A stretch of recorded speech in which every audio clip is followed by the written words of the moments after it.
Oke, assalamualaikum warahmatullahi wabarakatuh ya kawan-kawan dimanapun berada di YouTube saya Album Yusuf PI ya. Terima kasih. Malam hari ini kita punya janji dengan Bang Jeki membahas tentang masalah Nabi Isa dan Yesus ya.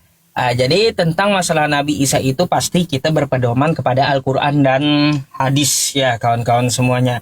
Kita mengakui bahwa Nabi Isa itu adalah orang yang benar. Tetapi sebelum kita ke ajarannya dan sebelum ke Al-Quran, kita apa perlu disepakati dulu gitu. Bahwa Nabi Isa dan Yesus ini kita anggap oknum yang sama gitu ya. Kita anggap oknum yang sama gitu. Karena kalau kita melihat dari kitab Al-Quran, ya kalaupun dari kitab teman-teman kita yang Kristen, itu kita lihat ada beberapa perbedaan, ada beberapa persamaan. Kalaupun kita tutup, ya kita tutup, kita tidak perlu pakai kitab gitu ya, baik kitab Kristen maupun kitabnya Islam. Kita nggak perlu pakai kitab, kita menelaah aja gitu. Berpikir dari zaman manusia pertama, Nabi Adam, sampai ya hari ini kita hidup. Seorang perempuan yang melahirkan seorang anak laki-laki tanpa suami, seorang perawan yang melahirkan anak laki-laki, itu cuma terjadi sekali di muka bumi ini. Jadi, ya kalau memandang hal itu tanpa memandang Al-Quran maupun Bible, kita pasti menganggap bahwa Nabi Isa atau Yesus itu adalah oknum yang sama. Ya karena terjadi satu kali aja di muka bumi ini seorang perawan melahirkan anak laki-laki tanpa suami. Nah, lalu kita membuka dari kitab Islam dulu. Siapakah Isa? Isa itu bergelar Al-Masih gitu ya teman-teman. Yang Al-Masih itu artinya dari kosakata masaha yaitu mengusap. Kenapa digelari Nabi Isa itu Al-Masih, sang pengusap? Karena rata-rata dia membuat mukjizat dengan cara mengusap gitu. Dan kita akui dia adalah seorang utusan Tuhan, Rasul Allah gitu. Itu tertera di dalam Quran surah Maryam ayat ke-30. Qala inni abdullah, sesungguhnya aku ini hamba Allah, ataniyal kitaba wa ja'alani nabiyya. Dia memberiku kitab Injil dan menjadikan aku seorang nabi. Wa ja'alani mubarakan aina ma kuntu wa awsani bis-shalah wa awsani bis-shalati waz zakati ma dumtu hayya. Dia menjadikan aku orang yang diberkahi dimanapun aku berada. Terus wabarom biwalidati walam yaj'alni jabbaron syaqiyya, dan dia adalah orang yang berbakti kepada ibunya, tidak celaka dan tidak pula sombong. Wassalamu alayya yauma wulidtu wa yauma amutu wa yauma ub'atsu hayya, dan keselamatan pada hari dia dilahirkan. Selamat dari apa dia? Selamat dari tuduhan Yahudi bahwa dia adalah anak haram dan ibunya seorang pezina. Dia selamat waktu dia dilahirkan. Wa yauma amutu, dan selamat juga pada saat dia akan dimatikan nanti. Artinya saat ini Nabi Isa itu belum wafat. Sesuai Quran surah An-Nisa ayat 158, dia itu barrafa'ahullahu ilaih, dia diangkat ke hadirat Allah, diangkat ke langit kedua gitu ya. Jadi sesuai dengan Al-Quran kita, Nabi Isa itu selamat waktu dia dimatikan. Artinya apa? Nabi Isa itu tidak wafat berdarah-darah. Wa yauma ub'atsu hayya, dan selamat pada hari dia dihidupkan bangkit kembali. Saat semua dibangkitkan, termasuk kita, Nabi Isa juga dibangkitkan. Dan di situ kenapa dia disebut selamat?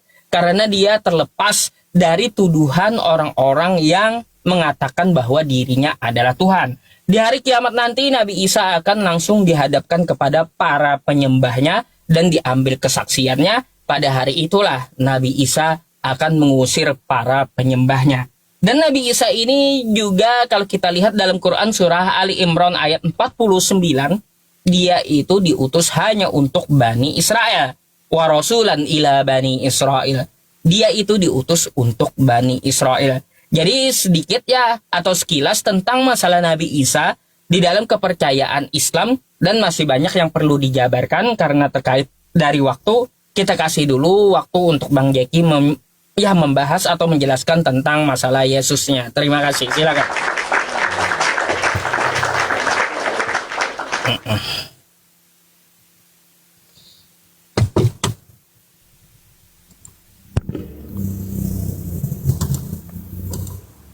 Oke. Mulainya gimana Ustaz? Saya yang kirim. Oke. Baik, shalom untuk semua teman-teman sekalian. Dimanapun teman-teman berada, damai sejahtera dan sukacita dari Tuhan Yesus menyertai kita semuanya ya. Dalam kesempatan ini teman-teman, kita juga ada janji diskusi dengan Ustadz Yusuf PI ya. Nah, kita berterima kasih untuk kesediaan dan waktunya, dan saya ucapkan selamat malam untuk teman-teman yang ada di sini dan teman-teman yang ada di ruangannya Ustadz Yusuf PI ya. Ya, berbicara tentang Isa dan Yesus teman-teman, tentu saja tema ini sebenarnya sangat luas sekali ya. Sangat luas karena kita mau bahas sejarahnya, mau bahas penyaliban, mau bahas ajaran, atau mau bahas apanya itu sebenarnya sangat luas ya. Cuma nanti kita mengalir saja ya, saya coba mengimbangi. Dan kalau kita melihat teman-teman sekalian bahwa kita sebagai orang Kristen percaya bahwa Yesus Kristus sebagaimana Alkitab katakan bahwa dia dimulai bukan dari kemanusiaannya. Jadi selama ini yang kita melihat bahwa ada banyak teman-teman mengira kita mengukur Yesus, ya, melihat eksistensi Yesus itu baru ketika dia dilahirkan, tetapi tidak melihat praeksistensi Yesus sebagai apa. Yang dimaksud praeksistensi adalah sebelum dia datang sebagai manusia. Acap kali kita sering menilai Yesus baru datang lahir sebagai manusia. Nah, di situ baru kita mengukur dia. Padahal di dalam iman Kristen bahwa Kristus itu sudah ada, atau Tuhan Yesus itu sudah ada bahkan sebelum dia dilahirkan. Yohanes 1 ayat 1 berkata bahwa pada mulanya adalah firman, firman itu bersama-sama dengan Allah dan firman itu adalah Allah. Jadi Alkitab tegas mengatakan firman adalah Allah. Nah, oleh sebab itu karena dia Allah, maka dia kekal. Kalau dia Allah dalam keilahiannya, maka dia adalah maha. Dan dikatakan di dalam Yohanes 1 ayatnya yang ke-14 pula, firman itu telah menjadi manusia. Ya, jadi diawali dari firman yang adalah Allah, baru dia mengambil wujud sebagai manusia. Nah, kesalahan kita seringkali juga dalam memandang Kristus, baik orang di luar Kristen maupun aliran-aliran bidat di dalam kekristenan, ya, itu memandang Kristus ya dari bawah ke atas. Misalnya, dia manusia yang jadi Allah, dia manusia yang jadi Tuhan. Jadi dari bawah, dari manusianya. Sementara dalam iman Kristen yang sejati itu dimulai dari atas, yakni firman Allah yang adalah Allah menjadi manusia. Jadi bukan dari bawah ke atas, tetapi dari atas ke bawah. Ya, dialah firman Allah yang mengambil rupa manusia. Nah, oleh sebab itu teman-teman sekalian, bahwa kita tahu tujuan utama atau tupoksi utama kedatangan Sang Firman Allah ke dalam dunia ini adalah memberikan tubuh dan darah yang tanpa dosa, yang suci, karena hanya yang suci yang layak untuk menjadi penebus. Karena semua manusia telah berdosa dan telah kehilangan kemuliaan Allah, dikatakan dalam Alkitab. Oleh karena itu, teman-teman, tak satu pun kita bisa layak untuk menyelesaikan dosa kita di hadapan Allah, ya, karena tidak ada manusia yang tidak berdosa. Karena yang menyelesaikan dosa harus yang tidak berdosa. Di sorga ada yang tidak berdosa, tapi bukan manusia. Harus sekaligus yang membuat hukum dan harus sekaligus yang maha kuasa yang mau datang sebagai manusia.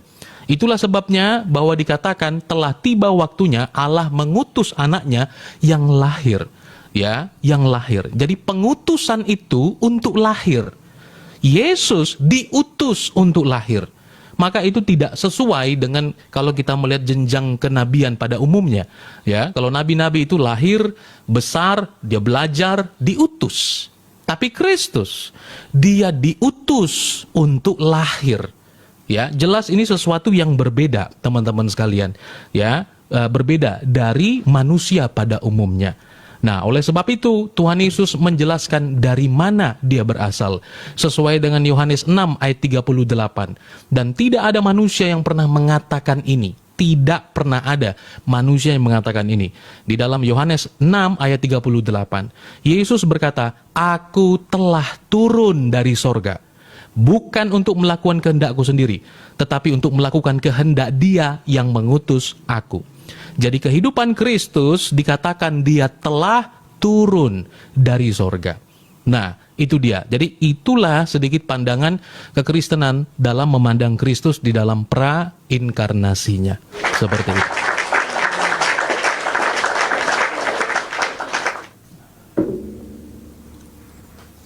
Oke.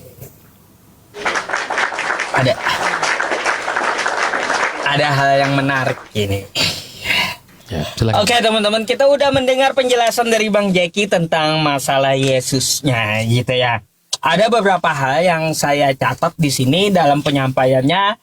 Yesus adalah firman yang menjadi manusia, terus Yesus adalah Allah itu sendiri, terus Yesus turun dari sorga. Di sini membuat saya bingung 3 poin ini, jujur ya teman-teman, dan patut kita perlu pertanyakan dulu ya. Jadi pertanyaan pertama, Bang Jeki, sesuai penyampaian Anda, Yesus itu turun dari sorga. Sekarang, sebelum sorga itu diciptakan, Yesus itu di mana gitu loh. Sebelum sorga itu diciptakan, Yesus itu dia di mana? Apakah gentayangan gitu atau kayak gimana? Karena sorga belum ada, ya kan gitu. Bingung saya di situ. Betul nggak teman-teman? Kalau Yesus tuh dari surga, ya sebelum surga tuh diciptakan, di mana Yesus? Bingung saya. Nah, tolong dijawab pakai data. Terus juga ya, Yesus adalah Allah. Ini membuat pertanyaan lagi gitu. Membuat pertanyaan lagi. Kalau kita ke Kisah Para Rasul 3 nomor 13 ya, kita ini tidak mengambil dari bawah ke atas seperti yang dikatakan Bang Jeki tadi, tapi kita ambil dari atas ke bawah nih ya. Nih. Kisah Para Rasul 3 nomor 13. Allah Abraham, Ishak dan Yakub, Allah nenek moyang kita, telah memuliakan hambanya. Siapa hambanya? Yaitu Yesus yang kamu serahkan dan tolak di depan Pilatus. Di sini Allah Abraham bukan Yesus. Yesus itu adalah hambanya dari Allah Abraham. Oke? Nah, pertanyaan kita, kalau penyampaian Bang Jeki Yesus adalah Allah, coba kasih saya pengakuan Yesus. Ya, pengakuan Yesus secara tekstual. Di mana Yesus mengaku di kitab Anda, Dia adalah Allah. Yesus berkata, aku adalah Allah. Di mana itu? Itu pertanyaan yang kedua. Ini langsung saya sikat aja nih ya. 3 pertanyaan karena penyampaian Bang Jeki bikin saya bingung semua masalahnya. Katanya Yesus itu berasal dari firman. Ya, firman yang menjadi manusia. Kalau penjelasan dari Yesus di Matius 4 nomor 4 ya teman-teman semuanya. Matius 4 nomor 4, di situ Yesus menjelaskan bukan cuma Dia yang berasal dari firman, tetapi semua manusia berasal dari firman. Nih, buktinya. Ya.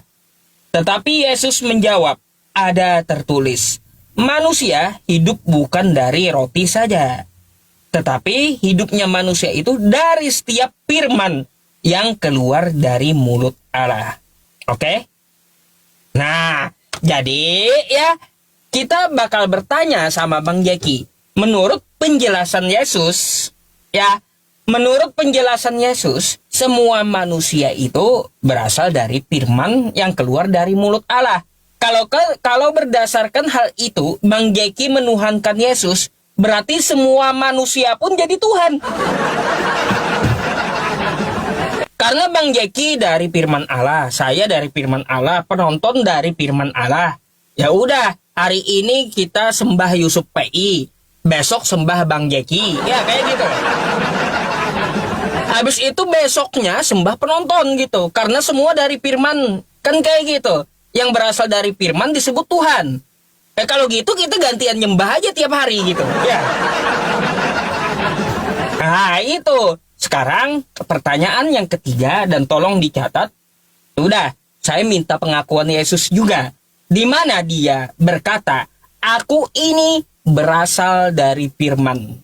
Tolong ya, secara tekstual kita minta. Dia berasal dari firman. Karena kita mengetahui bersama Yohanes 1 ya 1-14 itu bukanlah ajaran dari Yesus, tapi itu paham Kristen. Paham Kristen yang mengatakan Yesus adalah firman jadi manusia. Padahal itu bukan ajaran Yesus. Ajaran Yesus, semua manusia berasal dari firman Allah. Jadi kita minta kepada Bang Jeki, di mana Yesus mengatakan, aku berasal dari firman, kata Yesus. Silahkan.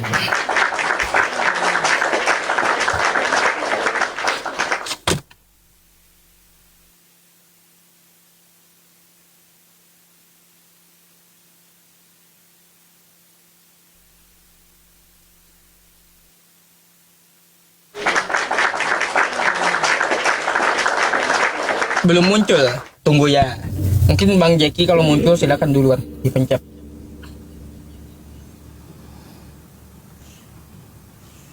Oke, ini udah nih. Oke, yang pertama saya bahas dulu tadi teman-teman ya, karena ada 3 pertanyaannya ya. Mudah-mudahan waktu saya cukup ya, karena itu sederhana sekali. Yang pertama dalam Matius 4 ayat 4. Di situ dikatakan manusia bukan hanya hidup dari roti saja. Kalimatnya kan jelas sekali sebenarnya, manusia bukan hanya hidup. Jadi kalau dikatakan bukan hanya hidup, dia sudah hidup sebenarnya. Tapi dijelaskan bahwa itu berbicara tentang pengkonsumsian. Waktu itu konteksnya adalah makan roti. Ya, jadi ketika iblis berkata, ubahlah batu ini jadi roti, dalam Matius yang tadi Ustadz bawa, ya, iblis bilang, kalau engkau anak Allah, iblis saja tahu. Kalau engkau anak Allah, ubah batu ini menjadi roti. Baru Tuhan Yesus bilang, manusia bukan hanya hidup dari roti saja. Itu konteksnya, ya. Jadi bukan bahwa semuanya jadi firman gitu loh. Ya, saya kira itu agak kurang masuk ya kalau kita mau menyerang di dalam tentang firman yang telah menjadi manusia itu tadi. Karena kalimatnya eksplisit sekali. Firman itu telah menjadi manusia. Jadi kita harus bisa membedakan firman menjadi dengan firman menjadikan. Nah, itu problem bahasa tuh. Itu sederhana sekali, teman-teman ya. Nah, kemudian dikatakan tadi dalam Kisah Para Rasul 3 ayat 11 ya, teman-teman. Kisah Para Rasul 3 ayat 11, di sana dikatakan bahwa Yesus adalah hamba. Tadi Bang Jeki bilang katanya dari sorga. Nah, itulah sebabnya, teman-teman, tadi saya katakan, teman-teman memulainya dari bawah. Itu problem yang sudah saya antisipasi itu. Pasti akan melihat dari bawah. Tuh, hamba itu. Tidak disebut bahwa Allah Abraham, Ishak dan Yakub, tidak disebutkan di sana adalah Yesus misalnya. Nah, kita melupakan teman-teman sekalian ya. Kalau kita baca Alkitab secara komprehensif dalam Filipi pasalnya yang kedua, di sana dikatakan yang walaupun dalam rupa hamba tidak menganggap kesetaranya dengan Allah itu sebagai milik yang harus dipertahankan. Ya, teman-teman nanti buka dalam Filipi pasalnya yang kedua ya. Yesus memang dikatakan mengambil rupa seorang hamba. Jadi yang dimaksud dalam Kisah Para Rasul itu adalah tentang kemanusiaannya Yesus itu tadi. Di dalam kemanusiaannya Kristus, waktu dia datang sebagai manusia, dia bukan datang sebagai manusia ateis. Tapi dia datang sebagai manusia, di dalam kemanusiaannya, dia melakukan kehendak Bapa, karena Kristus adalah gambaran dari Adam kedua. Yang dimana Adam pertama itu gagal. Sehingga manusia semua jatuh dalam dosa. Tetapi melalui Kristus, kemanusiaan Kristus, semua kemudian kita memperoleh kasih karunia di dalamnya. Nah, itu tadi kalau berbicara tentang mengenai kata hamba, kami sepakat. Waktu Yesus datang dalam kemanusiaannya, dia betul-betul tunduk dan taat dalam kemanusiaannya untuk melaksanakan kehendak Bapa, termasuk merasakan sakit dan derita di atas kayu salib, dan dia melakukan itu karena kasih, teman-teman. Itu dia ya. Coba nanti yang ketiga saya coba nanti jawab ya, karena saya takut tidak mendapat bagian pertanyaan. Nah, jadi yang pertama begini Ustadz Yusuf, nanti 3 boleh diulang lagi yang ketiga tadi ya. Kalau kita berbicara tentang Isa dan Yesus, kalau tadi Ustadz Yusuf PI mengatakan bahwa memang ada satu-satunya peristiwa manusia yang lahir tanpa tanpa ayah, yaitu dikatakan Isa dan Yesus gitu kan, dan kita dalam perspektif disamakan. Nah, lalu misalnya gini, untuk apa sih, ya ini sederhana dulu ya teman-teman, sederhana dulu. Untuk apa sih misalnya Tuhan ya menghendaki di dalam Islam Isa itu lahir tanpa bapak, itu tujuannya apa? Ya, tujuannya apa itu? Karena dalam perspektif iman Kristen, apa yang dilakukan oleh teman-teman lintas iman itu hanya untuk menukil ya, hanya untuk mengambil sebagian kecil apa yang ada dalam Alkitab. Karena apakah Ustadz Yusuf PI bisa menemukan nubuatan, ya, sebagaimana Alkitab bahwa mengenai Yesus yang lahir, ya, tanpa ayah misalnya, ya, disebut dari keturunan perempuan, itu ditemukan di dalam Al-Quran. Jadi kan adalah sebuah kisah yang ujuk-ujuk saja tentang kelahiran Isa ini tadi, yang tidak ada nubuatannya, tanpa bapak. Dan apa tujuannya dia lahir tanpa bapak? Itu yang pertama. Apa tujuan Isa lahir tanpa bapak? Kalaulah hanya untuk menunjukkan itulah bagian daripada mujizatnya dan dia tetap sebagai manusia, ya untuk apa mujizat itu? Maka kami menilainya bahwa ini hanya sebagai untuk peristiwa menukil atau menghilangkan bagian penting dalam iman Kristen, seperti itu. Dan yang kedua, ya, terakhir dalam sesi ini, bahwa bisakah Ustadz menjelaskan mengenai silsilah daripada Nabi Isa misalnya yang disebut dalam Al-Quran, ya teman-teman, karena disebut ibunya adalah ada sesuatu yang lain gitu ya, binti Imron, seperti itu. Ini waktu saya kurang pas ya, silakan. Oke. Ada satu yang belum saya jawab tadi Ustadz ya, tidak apa-apa, silakan. Bapak. Baik, Bang Jeki, kalau Anda mintanya di Al-Quran silsilah Nabi Isa, Anda perlu tahu dulu, Al-Quran itu bukanlah kitab biodata seseorang atau kitab background seseorang yang seperti kitab Anda, ya, mengatakan inilah silsilah Yesus Kristus sampai ke atas. Beda kitab kita memang. Kalau kitab Anda kan kitab biodata dari Yesus, sedangkan Al-Quran itu kitab hukum yang diturunkan oleh Allah Subhanahu wa Ta'ala untuk seluruh manusia, bukan membahas background seseorang. Ngapain saya nanyain kan tentang masalah silsilah Yesus? Lebih baik saya nanyain silsilah Nabi saya di Quran. Tapi Al-Quran tidak berbicara, sekali lagi, berbicara masalah biodata seseorang. Masalahnya kayak gitu. Jadi hal yang lepas atau salah kalau Anda menanyakan silsilah Nabi Isa di Quran. Nah, kayak gitu. Karena Al-Quran tidak akan pernah berbicara tentang masalah silsilah. Paling Al-Quran itu menyebutkan bin itu 2 kali. Orang tuanya sampai kakeknya. Setelah itu ke atasnya Al-Quran tidak akan menjelaskan lagi silsilahnya sampai ke atas. Karena yang dimaksudkan hanyalah satu oknum yang dimaksud dia yang dilahirkan dari perawan. Nah gitu. Oke. Yang kedua, dari pertanyaan Anda, buat apa katanya Nabi Isa itu dilahirkan tanpa orang tua laki-laki? Kan gitu. Saya akan jawab pakai Al-Quran. Quran surah Al-Anbiya ayat 91. Nih ya teman-teman, dapat kita lihat semuanya untuk apa gitu. Dan ingatlah kisah Maryam yang telah memelihara kehormatannya. Lalu kami tiupkan ke dalam tubuhnya ruh dari kami. Kami jadikan dia dan anaknya sebagai tanda kekuasaan Allah yang besar bagi semesta alam. Gitu. Kenapa Nabi Isa itu dilahirkan dari perawan dan tanpa suami, tanpa orang tua laki-laki? Karena itulah tanda kekuasaan Allah, ya. Untuk apa? Untuk seluruh manusia agar mengambil pelajaran bahwa aku mampu, ya, mampu sesuai apa yang aku ingin, kata Tuhan, di luar pemikiran kalian manusia. Atau ya, jadi guna ya untuk apa? Allah menunjukkan kekuasaannya dengan apa? Menciptakan Nabi Isa, ya, dari seorang perawan, dilahirkan dari seorang perawan. Jadi seperti itu. Dari sisa waktu saya, ini saya perlu tunjukkan dulu ke Bang Jeki, ya, karena Bang Jeki menjawabnya lepas konteks, saya rasa dari tadi. Yang kita pertanyakan di awal, ya, Bang Jeki menyampaikan Yesus dari firman. Pertanyaan kita, mana pengakuan Yesus berasal dari firman? Ini nggak dijawab. Terus katanya Yesus adalah Allah. Mana pengakuan Yesus dia adalah Allah? Gitu. Terus Yesus telah turun dari sorga. Mana jawabannya? Sebelum ada sorga, Yesus di mana? Apakah Yesus gentayangan? Kan gitu. tolong dijawab dulu gitu, dijawab dulu ya. Ini yang utama ini dulu, saya mau tahu tempat Yesus ini di mana gitu. Yesus telah turun dari sorga. Sebelum sorga ini diciptakan, di mana Yesus bertempat? Nah gitu. Kalau Tuhan Anda itu bertempat, maka akan saya tanyakan, sorga ini adalah ciptaan Tuhan. Sebelum sorga diciptakan, di mana Yesusnya? Oke Bang Jeki, saya harap dijawab dulu 3 hal itu.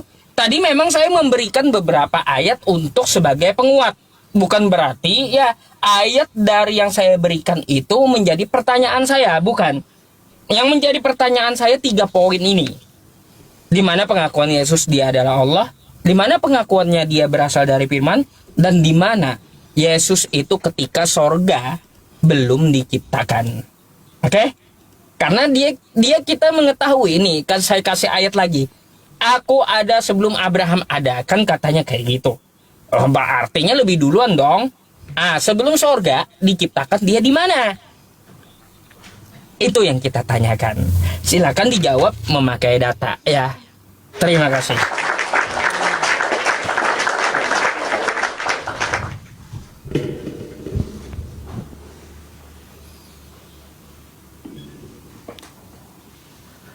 Oke.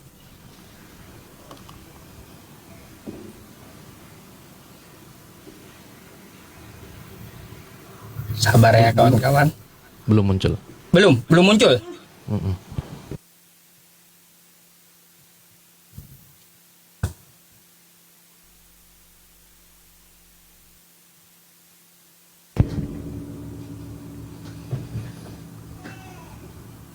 Oke.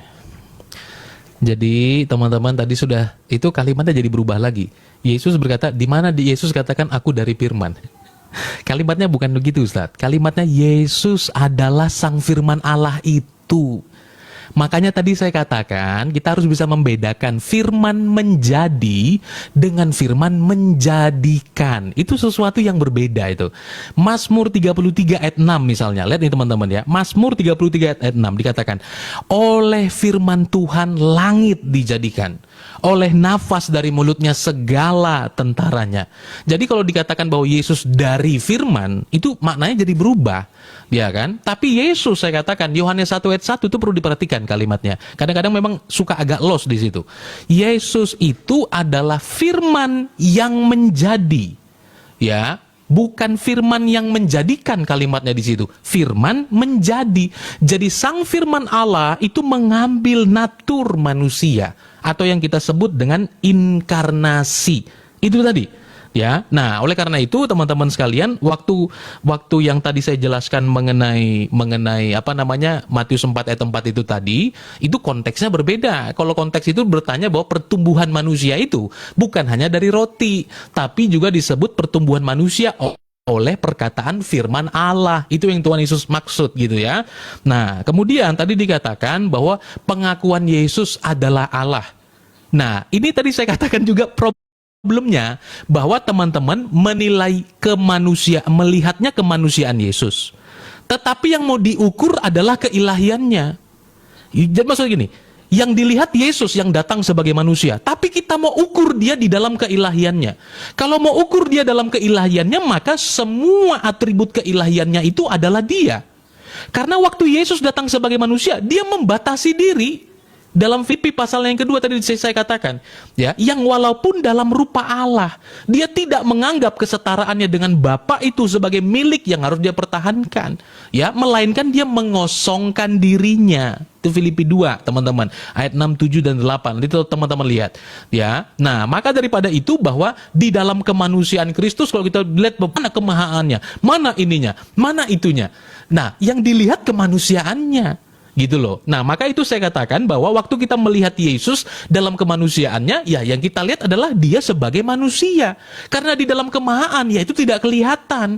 Karena dia adalah sang firman Allah itu tadi. Yang kemudian, yang kedua, ya tadi berbicara mengenai sorga. Tuh teman-teman sekalian ya, mengenai sorga. Tadi pengakuan Yesus ya, teman-teman sekalian, pengakuan Yesus. Nah, maka kalau teman-teman lihat misalnya di dalam Wahyu 1, ya, Wahyu 1 ayat yang ke-8 ya. Teman-teman bisa lihat dalam kitab Wahyu misalnya ya, bahwa dia berkata dia adalah Alfa dan Omega, yang awal dan akhir, yang maha kuasa. Itu pernyataan Tuhan Yesus kepada Rasul Yohanes di Pulau Patmos. Nah, sebenarnya pula teman-teman sekalian ya, banyak sekali ungkapan-ungkapan Tuhan Yesus. Jadi waktu Tuhan Yesus mau datang itu, dia tuh bukan ngomong begini seperti Dr. Zakir Naik, ya, di mana Yesus mengatakan, "Aku Tuhan, sembahlah aku." Itu dalam iman Kristen, kategori ketuhanan seperti itu kategori yang tidak berguna. Ya, kenapa teman-teman sekalian? Karena ketuhanan dalam iman Kristen itu bukan tentang pengaku-ngakuan atau Tuhan yang haus dan lapar akan penyembahan. Ya, kedatangan Yesus itu bukan untuk ngaku, "Aku Tuhan, sembahlah aku." Tapi kedatangan Tuhan Yesus itu ada tujuannya, yaitu mengenai keselamatan. Itu dia teman-teman sekalian. Ya, maka daripada itu Yesus sebagai Sang Firman Allah, dia kekal. Ya, maka kalau mau mengukur kekekalannya, jangan diukur dari kemanusiaannya. Itu dia. Nah, jadi kita mengenal itu sebagai ilmu Kristologi, teman-teman sekalian, bahwa dia memiliki dui natur sebagai Allah sejati dan sebagai manusia sejati. Nah, masalahnya begini tadi Ustadz, saya belum tanggapi ya teman-teman, waktu saya panjang untuk menjawab ya. Nah, jadi Ustadz Pei mengatakan bahwa Al-Quran bukan kitab silsilah. Kalau bukan kitab silsilah, seharusnya jangan menjelaskan silsilah. Bagaimana Ustadz bisa menyatakan bahwa Maria itu saudara perempuan Harun di dalam surah Maryam 27? Saudara perempuan Harun, ini Harun yang mana? Ya, Harun yang mana? Kalau bukan tentang silsilah, ya saya yakin karena itu pasti bukan silsilah yang tepat gitu. Nah, bagaimana Ustadz Yusuf Bey menjelaskan tentang itu? Tadi yang sebagai tanda kekuasaan, waktu saya tidak cukup. Ya, silakan Ustadz.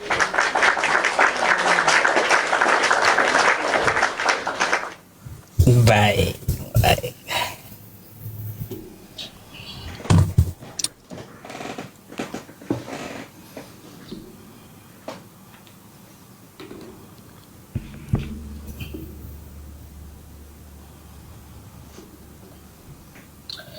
Oke, teman-teman semuanya, saya akan jawab dulu ya pastinya. Kenapa? Tentang masalah Al-Quran kita, di situ dikatakan, "Ya ukhta Harun, ya ukhta Harun, ma kana abuki imra'a sau'i wa ma kanat ummuki baghiya." Hai saudara perempuan Harun. Nah, Harun yang dimaksud siapa? Apakah Harun di zaman Nabi Musa atau Harun dari silsilah Maryam tersebut? Kalau kita melihat dari tafsir, ada dua. Ada dua. Ada yang dimaksudkan ke Harunnya saudara Nabi Musa, ada yang kita ambil dari silsilahnya Imron. Tapi kalau kita melihat dari hadis, ya, dari hadis Rasulullah Shallallahu Alaihi Wasallam, bukankah orang-orang Yahudi, orang-orang Bani Israel, dia menisbatkan ya silsilah mereka kepada orang yang lebih alim dari pendahulunya. Harun itu kita kenal dengan imam, saudara Nabi Musa. Artinya apa? Artinya yang dimaksud, hai saudara perempuan Harun. Yang dimaksud adalah, hai Maryam yang berasal dari Bani Israel. Bukan Maryam di luar Bani Israel, gitu maksudnya. Ah, gitu. Makanya kata Nabi, orang yang terdahulu dari Bani Israel, mereka akan mengambil silsilahnya dari kepada orang yang lebih alim dari pendahulunya. Gitu Bang. Jadi kalau menurut Anda itu adalah sesuatu yang salah. Karena apa? Harun dengan Maryam itu tidak sejaman. Saya akan balik tanya kepada Anda. Saya mau tanya tentang masalah silsilah Yesus. Kalau begitu. Nih ya, kita buka dulu silsilah Yesus Kristus. Inilah silsilah Yesus Kristus, anak Daud, anak Abraham. Ini udah jelas adalah silsilah yang salah gitu. Karena apa? Yesus Kristus tidak sejaman dengan Daud. Masa ada anak Daud namanya Yesus? Nah, coba Anda jelaskan ini. Ini silsilah yang salah. Seharusnya inilah silsilah Yesus Kristus, anak Maria, kan kayak gitu. Terus anak dari Yohana. Bukan inilah silsilah Yesus Kristus anak Daud. Daud nggak sejaman dengan Yesus. Gitu. Kalau menurut Anda saudara perempuan Harun tadi tidak sejaman dengan Maria. Jadi seperti itu. Coba Anda jelaskan, itu Yesus mana lagi anak Daud itu? Saya heran juga tuh. Gitu. Terus Bang ya, dari tadi saya lihat Anda tidak menampilkan satu ayat pun dari 3 pertanyaan saya. Tapi Anda menyampaikan permasalahan kritiknya, retorikanya seperti apa gitu. Yang belum Anda jawab juga, sebelum sorga ada, itu Yesus di mana? Itu belum Anda jawab sama sekali itu. Tapi kalau dari tanggapan Anda ya, Yesus itu adalah firman. Itu kan ideologinya dari Yohanes. Kita dapat mengetahui firman menjadi manusia itu bukan ajaran Yesus, kata saya kan gitu. Yohanes 1 pasal 1 kan kayak gitu. Firman yang menjadi manusia.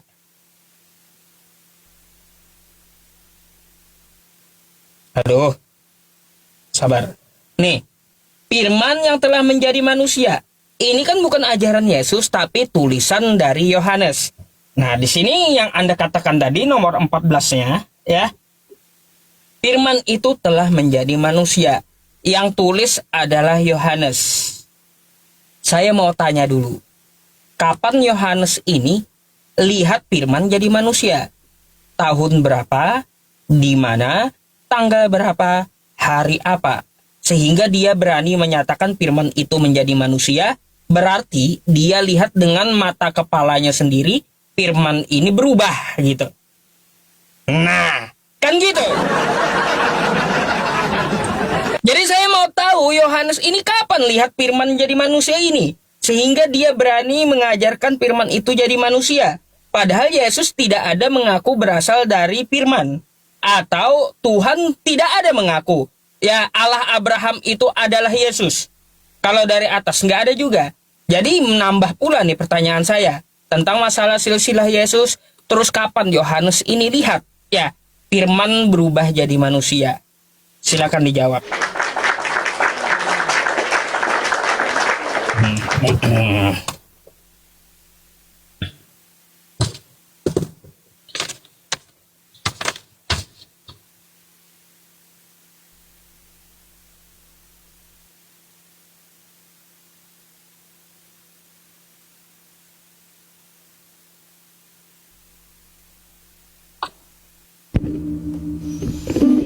Oke. Nah, teman-teman sekalian, sekali lagi ya, bahwa begini, Injil Yohanes itu bukan ditulis oleh orang-orang yang tidak ketemu dengan Yesus, yang tidak sezaman dengan Yesus. Itu muridnya. Ya, itu muridnya. Nah, lalu kemudian Ustadz Yusuf PI mencoba untuk menerapkan sebuah kategori yang kalau itu dibalik tuh, wah, itu bisa kerepotan tuh Ustadz Yusuf PI ya. Karena kalau kategorinya kapan dia mendengar, diucapkan segala macam. Karena di dalam Al-Quran pun juga kalau kita terapkan kategori itu misalnya, itu bisa bermasalah itu.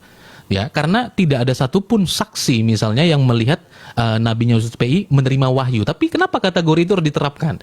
Kami menjawab itu jadi jauh lebih mudah sebenarnya karena Yesus Kristus ya dan Yohanes itu adalah orang yang sezaman dan itu adalah muridnya. Di dalam ini masalahnya saya harus bolak-balik kamera seperti itu tapi atau gimana ya? Karena tadi kan juga saya ngomong data ya, tapi supaya teman-teman melihat juga lah, tidak apa-apa ya. Ungkapan daripada Rasul Yohanes, teman-teman. Ini orang murid Tuhan Yesus, bukan orang yang halu atau bukan orang yang tidak pernah ketemu Yesus. Ya, teman-teman, sebentar ya. Duh, ini ngezoomnya gimana nih? Oh, nggak bisa nih, teman-teman, nggak bisa ngezoom ya. Sorry. Ya, saya bacakan di sini, teman-teman. Ya, ini Injil Yohanes. Ya, Injil Yohanes. Jadi jangan ditanya bahwa itu kan pendapat Yohanes, itu muridnya. Ya, itu muridnya Yohanes, teman-teman sekalian. Ya, nih kita bacakan ya. Dikatakan dialah murid yang memberi kesaksian tentang semuanya ini dan yang telah menuliskan dan kita tahu bahwa kesaksian itu benar. Masih banyak hal lagi yang diperbuat oleh Yesus. Tetapi kalau semuanya itu harus dituliskan satu persatu, maka agaknya dunia ini tidak akan memuat semua kitab yang harus ditulis itu. Jadi bagaimana Rasul Yohanes menuliskan Injilnya, ya, itu adalah penjelasan kepada kita yang cukup membuat kita memahami tentang siapa itu pribadi Yesus. Karena dia bukan orang yang tidak pernah ketemu. Bukan orang yang tidak pernah lihat itu. Ya, itu muridnya, teman-teman sekalian.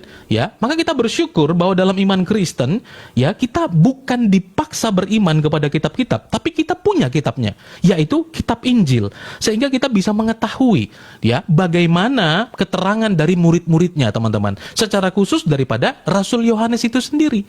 Nah, maka kalau tadi dikatakan bahwa Yohanes 1 ayat 1 itu adalah sudut pandang dari Yohanes, katakanlah saya mengikut pola pikir Ustadz Yusuf PI, itu jauh dapat bisa diterima. Saya belum ngomong makna teologisnya. Kenapa? Karena yang ngomong muridnya.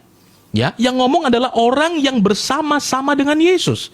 Bukan orang yang diantah berantah yang ratusan tahun berusaha menjelaskan tentang Tuhan Yesus dan salah. Ya. Nah, itu dia teman-teman. Saya takut tidak kebagian waktu ya.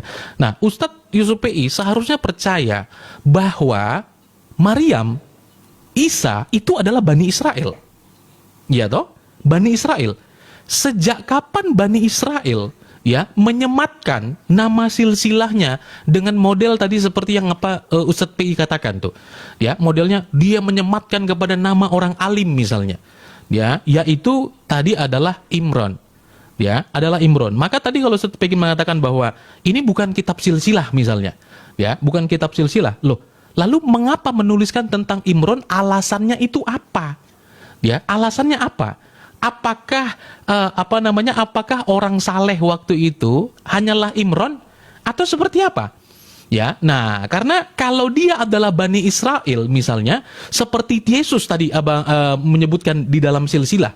Tadi itu yang dirangkuman bahwa dia adalah anak Daud, anak Abraham yang disebutkan dalam Lukas itu tadi. Lalu kan di bawahnya mau dijelaskan. Di awal dijelaskan tentang rangkuman, ya, dan kemudian dijabarkan di bawah. Jadi diterangkan. Lalu mengapa kemudian kalau Isa adalah Bani Israel, ya, Bani Israel, Maryam adalah Bani Israel, mengapa menulis silsilah seperti itu? Ya, silsilahnya kenapa jadi seperti itu? Yang kedua nih, teman-teman, nanti tolong diulang kalau apa yang saya tidak sempat jelaskan ya, karena saya dikejar waktu. Yang pertanyaan adalah begini, teman-teman. Teman-teman Islam percaya bahwa Isa menerima kitab. Betul ya? Nah, Isa menerima kitab yaitu Injil. Bisakah Ustadz Yusuf PI menyebutkan ya di surah berapa, ayat berapa bahwa Isa itu menerima Injil? Setahu saya informasi yang didapatkan itu ya hanya di dalam Al-Quran, dan itu pengakuan dia waktu bayi. Ya, pengakuan dia waktu bayi. Nah, apakah dia sudah waktu bayi keluar bawa kitab atau akan diberi? Kalau akan diberi, di surah berapa dia menerima kitab itu? Seperti itu.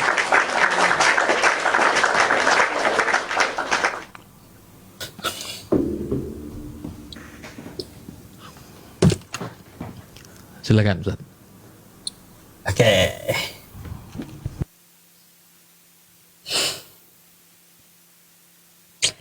Oke, baik. Saya akan jawab dulu Al-Qur'annya. Coba Anda buka ya. Buka Quran surah Maryam ayat 30 yang tadi saya bacakan, Bang Jeki, ya. Qala inni abdullah ataniyal kitaba wa ja'alani nabiyya. Di situ dapat kita ketahui dalam bahasa Arab itu ada namanya fi'il mudhari, kejadian yang akan datang. Artinya Nabi Isa bukan bawa kitab ketika dia lahir. Tetapi Nabi Isa itu dia diangkat jadi nabi dan mempunyai satu kitab dari pemberian Tuhan. Nah tuh, saya bukakan aja biar kita ngerti bahasanya ya teman-teman semuanya. Nih, ya. Nih. Qala inni abdullah ataniyal kitaba. Di sini ataniyal kitaba. Lagi-lagi kita dapat melihat kosakata yang di sini sampai waja'alani, ya. Ini adalah fi'il mudhari. Yang artinya itu apa? Kejadian yang akan datang yang diceritakan oleh Nabi Isa ini. Bukan dia ucu-ucu bawa kitab dari dalam perut, bukan. Kayak gitu kalimatnya, Bang, ya. ja'alani ini fi'il madhi ya teman-teman. Madhi apa mudhari ya? Bentar ya. Jadi di sini kita bahas lagi wa ja'alani mubarakan ainama kuntu wa awsani. Jadi dapat kita lihat di sini kosakatanya itu berbeda, Bang. Berbeda karena apa? Berbeda, bahasa Arab itu mempunyai 3 fi'il. Ada madhi, ada mudhari, ada amar gitu. Ada kata perintah. Nah di sini Nabi Isa sudah menubuatkan semenjak dia dari bayi bahwa dia akan diberikan sebuah kitab. Udah sejak zaman bahula dia bilang. Nah kayak gitu ya. Jadi seperti itu dalam bahasa Arab. Sorry. Nah terus yang kedua ya, kata Anda kenapa Imron? Apakah betul Imron itu dari Bani Israel? Imron itu adalah sebutan dari Al-Quran. Penyebutan dari Bani Israel beda. Sama Daud, David. Yusuf, Joseph. Imron itu adalah ayahnya dari Maryam. Kalau di kitab Yahudi sebutannya Yohanan. Johanna kalau nggak salah. Lupa gitu saya nama ayahnya menurut kitab Yahudi. Jadi penyebutan itu bisa berbeda, tapi yang dimaksud adalah garis keturunan dari Bani Israel. Nah, contohnya kata Anda, ya, di Matius 1 pasal 1. Inilah silsilah Yesus Kristus, anak Daud. Itu kan tidak sejaman. Daud dengan Yesus.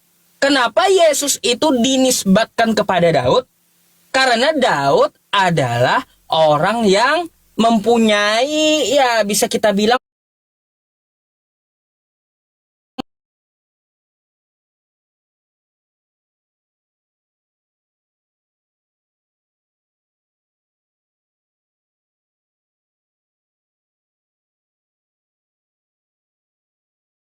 makanya Yesus dinisbatkan kepada Daud.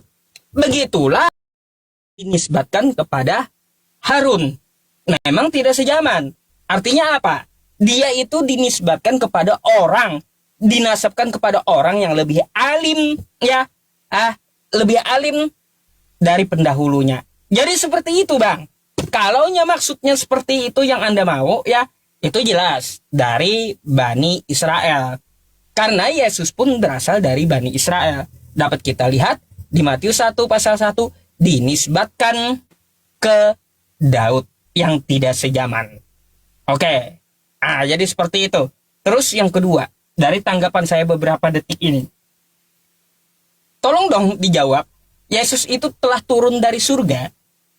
Itu sebelum surga ya diciptakan, Yesus itu di mana? Saya penasaran gitu loh.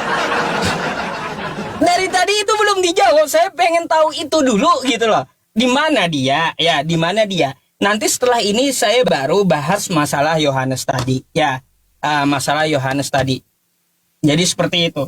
Dan tolong sekali lagi penekanannya adalah Yesus telah turun dari sorga, itu belum dijawab. Saya pengen tahu jawabannya dulu, dan sekiranya kalau ada datanya di Bible, silakan Anda tunjukkan datanya ke layar gitu ya. Terima kasih.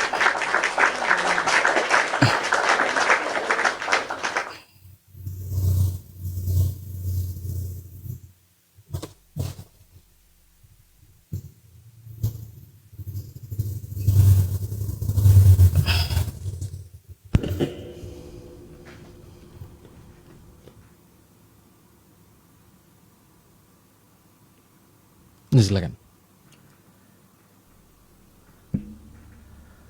Oke, saya jawab dulu tadi ya, karena mungkin itu bagian yang ketinggalan ya. Jadi teman-teman, Ustadz Yusuf Egin mengatakan bahwa sebelum surga diciptakan, Yesus di mana? Nah, ini yang tadi saya katakan bahwa teman-teman ya melihatnya bahwa memulainya dari bawah. Yesus itu adalah firman Allah yang menciptakan langit dan bumi di dalam keilahiannya. Kalau teman-teman terdata sebentar ya teman-teman. Kalau saya sebut, saya takutnya saya kurang terbiasa untuk ngebolakan begini teman-teman. Ya, kalau saya 1 ayat 16 ya teman-teman. Di sana dikatakan karena dialah yang telah diciptakan karena dialah telah diciptakan segala sesuatu yang ada di sorga, yang ada di bumi, yang kelihatan, yang tidak kelihatan, kekuasaan, baik singgasana maupun kerajaan, baik pemerintah maupun penguasa, segala sesuatu diciptakan oleh Dia untuk Dia. Nah, jadi kalau teman-teman, ya, tolong ya ayatnya di-save ya, biar saya cepat balik ya. Jadi kalau kita mengatakan bahwa Yesus turun dari sorga itu tadi dimaknai adalah kemanusiaannya yang turun, teman-teman, ya itu kan sesuatu yang keliru. Nah, maksudnya adalah bahwa Dia yang adalah Allah tersebut, karena arti sorga itu kan juga artinya langit, teman-teman. Ya, awan, itu diartikan sorga, ya, teman-teman. Jadi tidak langsung merujuk kadang-kadang kepada tahta Allah atau kemuliaan Allah, kehadirat Allah. Justru di sana dikatakan bahwa Dia yang menciptakan itu semua. Ya, tolong dibaca tadi Kolose 1 ayat 16 ya. Sebenarnya ada beberapa lagi. Nah, maka daripada itu teman-teman, ya, Kolose 1 ayatnya yang ke-16 tadi, itu satu ayat saja untuk menjelaskan bahwa Yesus Kristus kan menciptakan segala sesuatu di dalam keilahiannya, sebab Dia Sang Firman Allah. Ya, di dalam Sang Firman Allah, maksud saya Dialah sebagai Firman Allah, Dia menciptakan. Ya, Dia yang menciptakan. Nah, kalimat tersebut dijelaskan oleh Yohanes, ya, sebagai muridnya, kan Yohanes dari bumi. Yohanes itu manusia. Maka dia mengatakan bahwa Dia yang ada di dalam sorga, Dia yang dalam kemuliaannya itu telah datang sebagai manusia. Dan firman itu telah menjadi manusia dikatakan oleh Rasul Yohanes. Ya, telah menjadi manusia. Dan tadi ayat yang saya bawa di dalam Yohanes pasalnya yang ke-6 ayat 38, Yesus mengatakan, justru ini yang harus diteliti teman-teman sekalian. Kalau tadi perkataan Yohanes itu kan ditolak, ya, ditolak yang Yohanes 1 ayat 1. Tapi bagaimana pernyataan Tuhan Yesus itu sendiri? Bahwa Dia mengatakan, aku telah turun dari sorga. Dia berkata, aku telah turun dari sorga. Ya, maksudnya adalah bahwa Dia sebagai Sang Firman Allah yang dalam kemuliaannya itu datang kepada kita sebagai manusia. Sebagai manusia.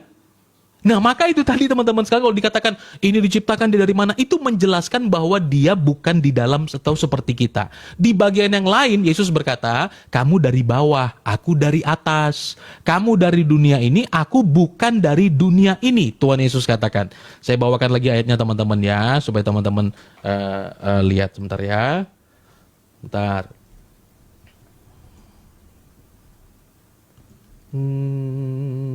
Sebentar.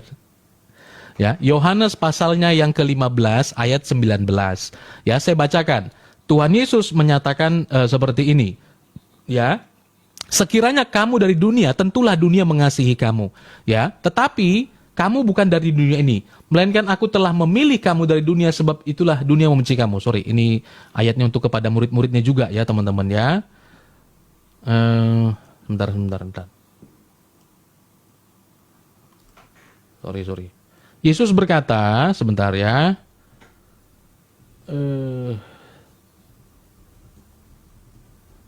Tantan. Saya sampaikan satu dalil ini aja, ya. Di dalam Injil Yohanes pasalnya yang ke-8 ayat 23. Ini sebagai yang terakhir. Saya katakan, Yesus berkata, Yohanes 8 ayat 23. Lalu Ia berkata kepada mereka, kamu berasal dari bawah, aku dari atas.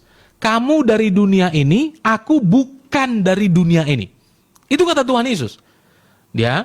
Nah, jadi itu semua hal menjelaskan tentang bahwa keberadaan Yesus itu bukan baru dimulai ketika Dia datang sebagai manusia. Tapi itu sudah dimulai bahwa Dia ada di dalam kekekalan itu tadi. Jadi kalau kita melihat bahwa sorga itu diciptakan, Dia di mana loh? Dia yang menciptakan segala sesuatunya gitu loh. Ya, Dia menciptakan segala sesuatunya. Seperti itu, waktu saya sudah habis. Saya belum menanggapin pertanyaan. Ya, silakan. Oke. Bentar. Dari jawaban Anda malah tambah bingung saya. Oke, kata Anda bukan Yesus, tapi Dia sejak dalam kekekalannya. Ini Tuhan dengan surga duluan mana? Apakah surga ini waktu Tuhan ada, surga juga sudah ada tanpa diciptakan? Atau surga dengan Tuhan ini duluan mana gitu? Kalau duluan Tuhan, yang saya tanyakan ya, ini bukan Yesus, Tuhan yang dalam kekekalan tadi kata Anda. Kalau duluan Tuhan, ya daripada sorga, sebelum dia menciptakan sorga, Tuhan Anda itu di mana? Itu yang saya maksud, bukan cuma Yesusnya. Terus ya, yang berkaitan tentang masalah ini, kalau muridnya, ya, Yohanes itu muridnya Yesus dan sejaman dengan Yesus, ketika Yohanes menuliskan firman jadi manusia, itu dia ambil dari kesaksian dia. Apakah itu dari Yesus? Kalau itu dari Yesus, kapan Yesus mengaku? Nah, makanya saya tanyakan tadi, dari mana Yesus mengaku dirinya berasal dari firman? Kapan itu terjadi? Dia mengatakan kepada Yohanes, aku berasal dari firman. Nah, itu yang saya tanyakan dari tadi. Kalau Yohanes itu adalah muridnya Yesus, kapan Yesus ngomong kepada Yohanes, ya, kapan? Bahwa konfirmasi atau verifikasi dari Yesus, betul firman itu telah menjadi manusia. Gak mungkin dong, ya lebih tahu Yohanes daripada Yesusnya. Gak mungkin, Bang. Anda, ya dengan saya, nih contohnya, tentang diri saya, ya, pasti saya lebih tahu tentang diri saya daripada Anda. Begitu juga Yohanes dengan Yesus. Pasti lebih tahu Yesus tentang dirinya daripada Yohanes. Kalau Yohanes menuliskan firman jadi manusia, di mana Yesus mengatakan kepada Yohanes, aku berasal dari firman yang jadi manusia. Kapan itu terjadi? Tanggal berapa, tahun berapa? Yesus ngaku kepada Yohanes seperti itu. Itu yang kita cari. Kalaupun Anda mengatakan, coba kalau kita banding dengan Nabi Muhammad, tidak ada saksi itu Nabi Muhammad terima wahyu. Kan kayak gitu. Di dalam gua. Yang di dalam gua itu cuma 5 ayat.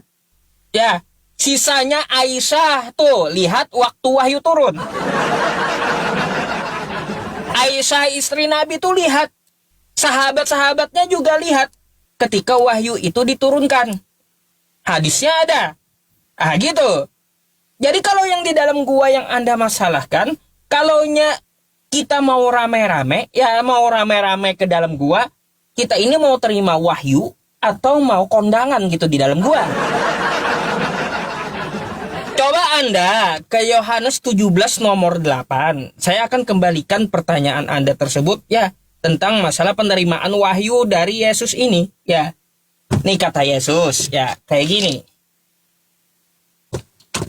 Sebab segala firman yang engkau sampaikan kepadaku, kata Yesus, telah kusampaikan kepada mereka. Dan mereka telah menerimanya. Pertanyaannya gini Bang, ya, kapan dan siapa saksinya Yesus ya dilihat menerima firman? Siapa saksi Yesus terima firman gitu loh. Karena Yesus terima firman dari Tuhannya yang telah disampaikan oleh Yesus. Ini siapa saksinya? Ya, Yesus terima firman. Kapan terjadinya? Kalau Nabi Muhammad kan terima firman dari Tuhan, ya di dalam goa Anda tahu sendiri. Waktu mereka di tengah sahabatnya, waktu Nabi di tengah sahabatnya, waktu istrinya melihat penurunan firman atau wahyu. Itu jelas kalau Nabi Muhammad. Ini Yesus terima firman ini siapa saksinya dan kapan gitu loh. Saya heran. Ini pula yang balik kita tanya. Jadi Bang Jeki menurut saya serba nggak jelas gitu loh. Dari apa yang Anda jelaskan malah banyak kritiknya dari saya. Maka dari itu ya setidaknya dapat Anda jabarkan dari Yohanes tadi. Dia Yesus mengaku kepada Yohanes kapan? Ya. Terus Yesus terima firman ini siapa saksinya? Kapan dan di mana gitu loh. Karena tiba-tiba di sini Yesus menyampaikan dia terima firman dan telah disampaikan firman-Nya itu kepada murid-muridnya. Ah, gitu, Bang. Tolong dijawab. Terima kasih.